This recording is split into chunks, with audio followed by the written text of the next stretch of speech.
मी सोनाली आणि माझं चॅनल अंदाज आपलामध्ये तुमचं खूप सारं स्वागत.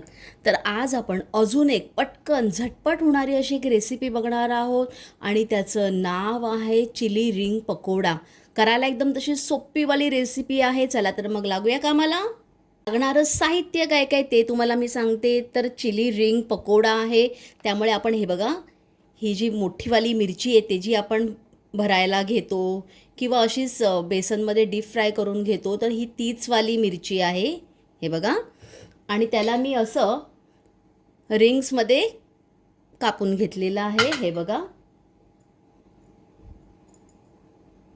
तसंच आपल्याला लागणार आहे बेसन, आणि मी 2 टीस्पून भरून ह्याच्यात तांदळाची पिठी घातली आहे. बॅटरमध्ये आपल्याला ॲड करायला लागणार आहे मीठ आहे, इकडे हळद आहे, थोडीशी कसुरी मेथी आहे, हिंग आहे, लाल मिरची पावडर आहे, धण्या जिऱ्याची पूड आहे, ही मिक्सवाली आहे, थोडासा मी ओवा घेतलेला आहे, तशीच थोडीशी कोथिंबीर, बॅटर बनवायला पाणी.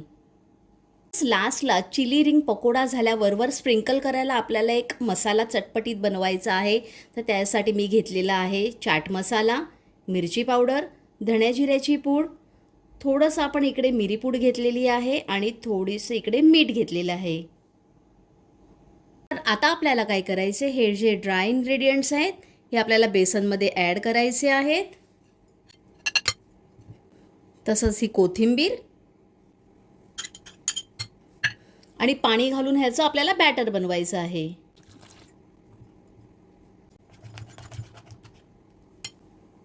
इकडे आपलं बॅटर तयार झालेलं आहे. आता आपण काय करूया, जी मिरची आहे म्हणजे ज्या रिंग्स बनवलेल्या आहेत त्या आपण डीप फ्राय करून घेऊया. तेल आपण तापायला ठेवलेलं आहे आणि हे जे बॅटर आहे ह्याला जेवढं तुम्ही जास्त फेटाल, हे बघा असं, तेवढी भजी आपली मस्त कुरकुरीत वगैरे होईल. हे बघा, तेल आपलं तापलेलं आहे. आता आपण काय करूया, हे बघा, प्रत्येक रिंग असं बॅटरमध्ये आपण डीप करूया आणि ह्याला फ्राय करून घेऊया.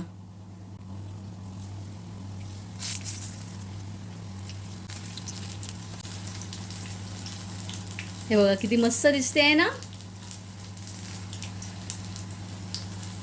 लगेच ह्या बनतात. हे बघा, आता आपण एका प्लेटमध्ये ह्याला काढून घेऊया आणि अशाच बाकीच्या आपण सगळ्या पकोडे तळून घेऊया.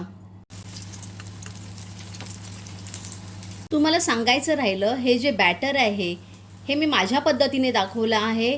तुम्हाला हवं असल्यास तुम्ही रेग्युलर जसं बॅटर बनवता तसं देखील बनवू शकता. तर इकडे आपला चिली रिंग पकोडा हा तयार झालेला आहे. आता आपल्याला काय करायचे आहेत, हे जे सगळे इन्ग्रेडियंट आहेत ह्याला व्यवस्थित आपल्याला मिक्स करायचं आहे. हे बघा, आणि हा मसाला आपल्याला या पकोडावर स्प्रिंकल करायचा आहे.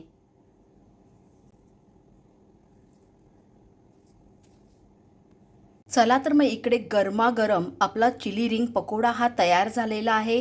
करायला एकदम सोपी अशी रेसिपी आहे, पटकन होणारी आहे. तुम्ही नक्की ट्राय करून बघा.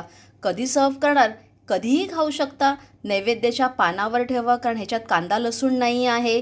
तसंच तुम्ही टी टाईम स्नॅकला खाऊ शकता, एखाद्या पार्टीला स्टार्टर म्हणून सर्व करू शकता. कधीही रेसिपी तुम्ही ट्राय करा, कारण ही पटकन होणारी आहे.